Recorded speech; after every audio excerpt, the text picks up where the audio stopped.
Shalom Bapak Ibu Saudara sekalian yang diberkati oleh Tuhan Yesus. Saya Edwin Christian, salah satu mahasiswa S2 STT Ekumene Jakarta, dengan dosen pengajar Bapak Timotius Baktisarono. Saat ini saya akan berkhotbah tekstual dengan judul Hikmat yang sumbernya dari Tuhan, menghidupi jalan hikmat dalam kehidupan sehari-hari, yang diambil dari Amsal 2 ayat 6, berbunyi, karena Tuhanlah yang memberikan hikmat, dari mulutnya datang pengetahuan dan kepandaian. Di sini dijelaskan Amsal sama dengan hikmat. Dalam Amsal, hikmat dijelaskan dalam bahasa Ibrani itu hokmah, yang merujuk pada pengetahuan dan pemahaman yang diterima dari Tuhan, yang digunakan untuk mengarahkan kehidupan sehari-hari. Hikmat dalam Amsal itu adalah kemampuan untuk memilih jalan yang benar dan bijaksana di tengah-tengah situasi yang seringkali rumit dan penuh tantangan. Di sini menurut pakar teologi yang pertama ada David Hubert dalam bukunya yang berjudul The Book of Proverbs. Menurut Hubert di sini dalam konteks kehidupan sehari-hari, menghidupi jalan hikmat itu berarti memilih untuk hidup dalam ketaatan kepada firman Tuhan, yang mengarahkan setiap keputusan hidup. Keputusan-keputusan ini mencakup hubungan sosial, moralitas, dan keadilan, yang semuanya dituntun oleh hikmat yang berasal dari Tuhan. Ini menunjukkan bahwa hikmat yang sejati bukanlah sesuatu yang terpisah dari kehidupan nyata, melainkan harus diterapkan dalam setiap tindakan kita, apakah itu dalam pekerjaan, keluarga, atau interaksi sosial. Yang kedua, ada pakar selanjutnya adalah John Gill. Dalam bukunya Commentary on the Proverbs, John Gill adalah seorang Puritan. Menurutnya menghidupi jalan hikmat itu berarti menerima firman Tuhan sebagai pedoman hidup yang tidak hanya berbicara tentang teori, tetapi juga berfungsi untuk menuntun tindakan nyata yang mencerminkan karakter Kristus dalam hidup kita. Oleh karena itu, menghidupi hikmat adalah mengenai menjalani hidup sesuai dengan prinsip-prinsip Allah yang telah diwahyukan melalui firman-Nya. Di sini juga saya jelaskan tentang eksposisi tekstual dari Amsal 2 ayat 6, yang teks Indonesianya berbunyi, karena Tuhanlah yang memberikan hikmat, dari mulutnya datang pengetahuan dan kepandaian. Teks Ibraninya tertulis dan transliterasinya berkata, Adonai yiten hokmah mipiu da'at u tufuna. Dalam Legacy Standard Bible ditulis, for Yahweh gives wisdom, from his mouth come knowledge and discernment. Menurut New King James Version berkata, for the Lord gives wisdom, from his mouth come knowledge and understanding. Di sini saya akan menjelaskan analisis perbandingan dari tiap kata per kata. Di sini dijelaskan karena dalam kurung ki. Makna kata ki adalah kata penghubung yang digunakan untuk menyatakan alasan atau penjelasan dalam hal ini. Ki menghubungkan klausa yang menjelaskan mengapa seseorang itu harus mencari hikmat, seperti yang ditulis dalam konteks Amsal 2 ayat 1 sampai 5. Perbandingan kata ini menunjukkan bahwa hikmat yang disebutkan sebelumnya dalam pasal ini bukan berasal dari usaha manusia semata, tetapi merupakan hasil dari pemberian Tuhan yang mutlak. Yang kedua, saya jelaskan tentang kata Adonai yang artinya adalah Tuhan. Makna dalam teks Ibrani digunakan nama YHWH atau Tuhan, atau Adonai juga Tuhan. Nama ini menunjukkan kedaulatan Tuhan dan menyeratkan bahwa hikmat adalah bagian dari kedaulatan dan kebijaksanaan Tuhan yang lebih tinggi dari kebijaksanaan manusia. Perbandingannya dalam Amsal, Tuhan sering dikaitkan dengan hikmat sebagai sumber utamanya yang tertulis dalam Amsal 1 ayat 7 dan juga Amsal 3 ayat 19. Berbeda dengan kebijaksanaan duniawi yang terbatas pada pengetahuan manusia. Yang ketiga, kata yiten artinya memberikan. Makna kata ini berasal dari akar kata Nathan yang berarti memberikan. Bentuk ini adalah imperfect tense yang berarti Tuhan akan terus-menerus memberikan hikmat. Hal ini menunjukkan bahwa hikmat adalah pemberian yang berkelanjutan dari Tuhan kepada mereka yang mencari dengan hati yang tulus. Perbandingannya di sini, pemberian hikmat oleh Tuhan berbeda dengan pencarian kebijaksanaan manusiawi yang terbatas yang ditulis dalam Amsal 2 ayat 6. Hikmat itu adalah anugerah ilahi, bukan usaha atau pencapaian pribadi. Yang keempat, kata hokmah yang berarti adalah hikmat. Makna kata hokmah yang merujuk pada kebijaksanaan atau hikmat yang lebih dari sekadar pengetahuan teoritis. Ini adalah kemampuan pengetahuan teoritis, ini adalah kemampuan untuk membuat keputusan yang benar berdasarkan prinsip-prinsip moral yang benar yang diajarkan oleh Tuhan. Perbandingannya di sini menjelaskan hikmat dalam Amsal 2 ayat 6 adalah sesuatu yang lebih dari pengetahuan praktis. Ini adalah kemampuan untuk memahami kehendak Tuhan dan mengaplikasikannya dalam kehidupan sehari-hari.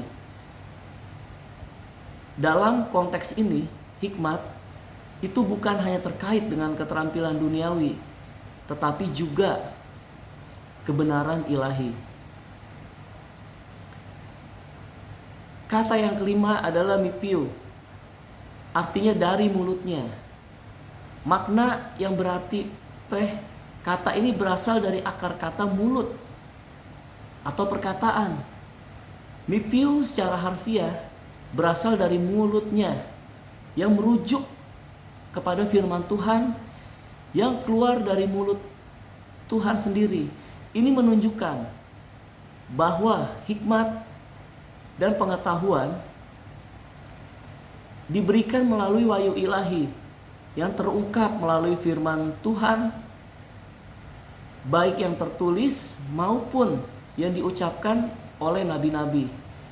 Perbandingannya di sini menjelaskan hikmat yang diberikan Tuhan bukanlah hasil dari pemikiran manusia atau usaha intelektual, tetapi merupakan wahyu langsung yang datang dari firman Tuhan. Ini menciptakan sebuah perbedaan yang jelas dengan filsafat manusia yang terbatas dan seringkali terpisah dari kebenaran ilahi. Kata yang keenam di sini adalah da'at, yang artinya pengetahuan. Makna dari kata da'at itu mengacu pada pengetahuan atau pengenalan yang mendalam terhadap Tuhan dan dunianya. Ini lebih dari sekedar informasi atau fakta. Itu mencakup pemahaman yang sangat mendalam tentang bagaimana cara hidup yang sesuai dengan kehendak Tuhan.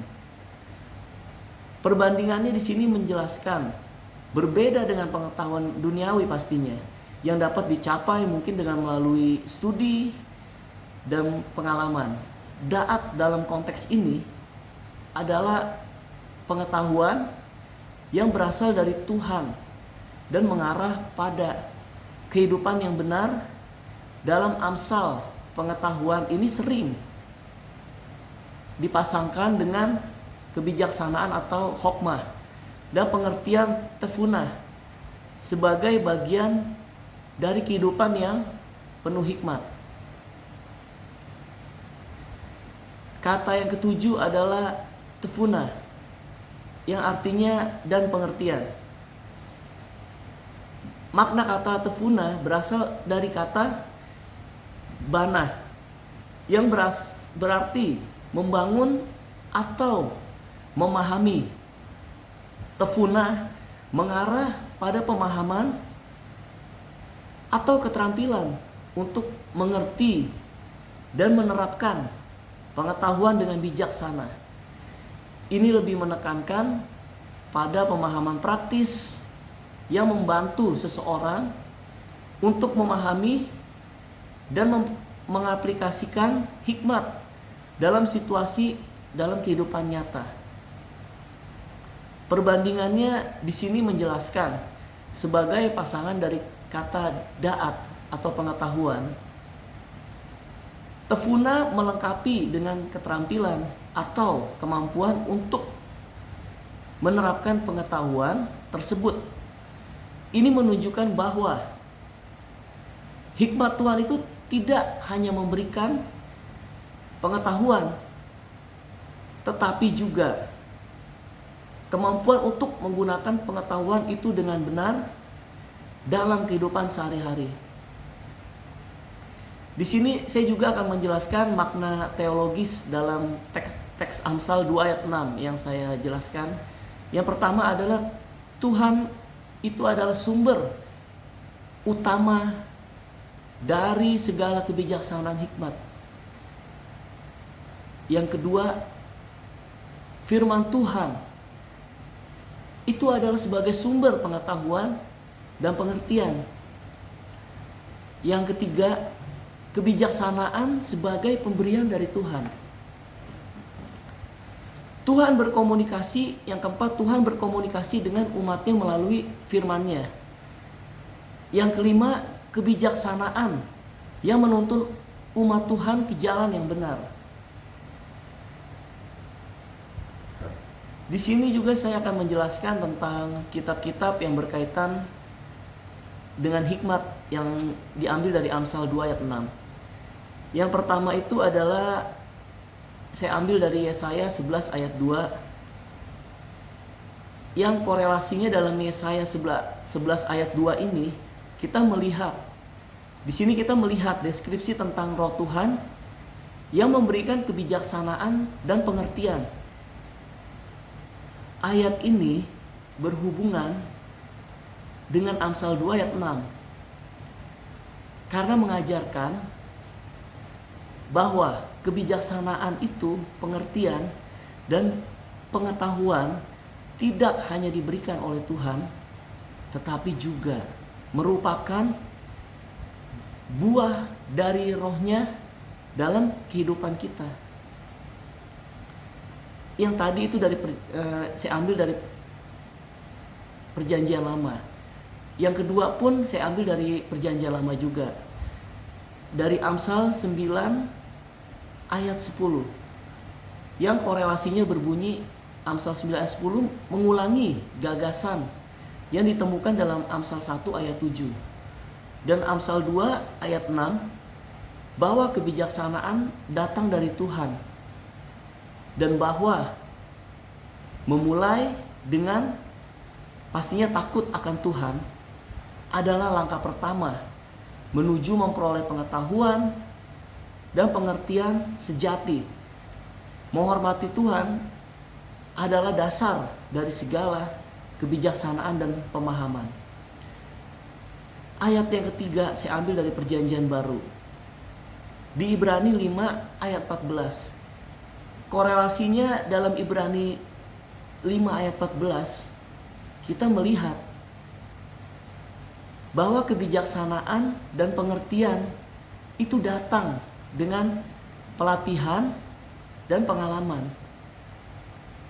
Ayat ini mengarah pada konsep bahwa kita itu memperoleh kebijaksanaan yang Tuhan berikan dengan pastinya mempraktekkan dan melatih kemampuan kita untuk membedakan yang baik dan yang jahat. Yang sangat sesuai pastinya dengan ajaran Amsal 2 ayat 6. Bahwa kebijaksanaan itu datang dari mulut Tuhan. Yang keempat, saya ambil dari Perjanjian Baru, dari Kolose 2 ayat 3. Korelasi dalam Kolose 2 ayat 3 itu dikatakan Yesus Kristus itu sebagai sumber segala kebijaksanaan dan pengetahuan yang tersembunyi. Ini menyelaraskan dengan Amsal 2 ayat 6 pastinya, yang mengajarkan bahwa kebijaksanaan itu datang dari Tuhan. Dan dalam konteks Perjanjian Baru, Yesus adalah manifestasi dari hikmat dan pengetahuan Tuhan. Di sini saya juga akan menjelaskan tentang aplikasi kontemporer dari Amsal 2 ayat 6 yang pastinya tuh berhubungan dalam relevansi kehidupan sehari-hari. Yang pertama itu mencari hikmat dalam pengambilan keputusan. Ini bisa dilakukan melalui doa, membaca Alkitab, dan berkonsultasi dengan orang-orang yang bijaksana dalam iman. Dengan cara ini, pastinya kita dapat memastikan bahwa keputusan yang diambil tidak hanya berdasarkan akal sehat, tetapi juga dengan bimbingan ilahi. Yang kedua, pendidikan dan pembelajaran. Ini berarti mengajarkan bahwa mereka tidak hanya fokus pada pencapaian akademis, tetapi juga pada pengembangan karakter dan moral yang sesuai dengan ajaran Tuhan. Yang ketiga itu keluarga dan hubungan. Menggunakan hikmat ilahi dalam komunikasi dan penyelesaian konflik dapat membantu menciptakan lingkungan yang harmonis. Misalnya, seperti kita tuh menghadapi perbedaan pendapat, kita dapat berdoa bersama dan mencari solusi yang bijaksana, sehingga hubungan dalam keluarga tetap kuat dan pastinya tetap saling mendukung. Yang keempat, menghadapi tantangan dan kesulitan. Ketika kita menghadapi tantangan hidup, seperti kita kehilangan pekerjaan, masalah kesehatan, atau konflik interpersonal, Amsal 2 ayat 6 mengingatkan kita untuk mencari hikmat dari Tuhan sebagai sumber penghiburan dan bimbingan. Yang kelima itu berkontribusi dalam masyarakat, seperti terlibat dalam kegiatan sosial, membantu sesama, dan berkontribusi pada kebaikan bersama dengan menunjukkan kebijaksanaan dalam tindakan kita. Pastinya kita dapat menjadi teladan bagi orang lain dan membawa dampak positif dalam komunitas. Di sini saya menyimpulkan bahwa sumber utama hikmat adalah ayat ini menegaskan bahwa Tuhan itu adalah sumber hikmat, sumber utama dari hikmat. Hikmat itu bukan hasil usaha manusia semata, melainkan anugerah yang diberikan oleh Tuhan.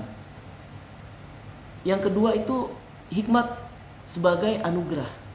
Yang dijelaskan hikmat itu diberikan oleh Tuhan yang mencakup pengetahuan, kepandaian. Hikmat membantu kita untuk membuat keputusan yang bijaksana dan bertindak dengan benar. Yang ketiga juga pentingnya mencari hikmat. Dengan memahami bahwa hikmat berasal dari Tuhan, kita diingatkan untuk mencari hikmatnya melalui doa, pembacaan Alkitab, dan refleksi. Yang keempat, yang terakhir, hikmat itu sebagai perlindungan untuk kita. Dalam konteks yang lebih luas, hikmat yang berasal dari Tuhan yang berfungsi sebagai perisai dan pertolongan bagi mereka yang hidup dengan jujur dan tidak bercela. Terima kasih. Kiranya apa yang saya sampaikan malam pada saat ini bisa menjadi berkat untuk kita semua. Terima kasih. Haleluya. Amin.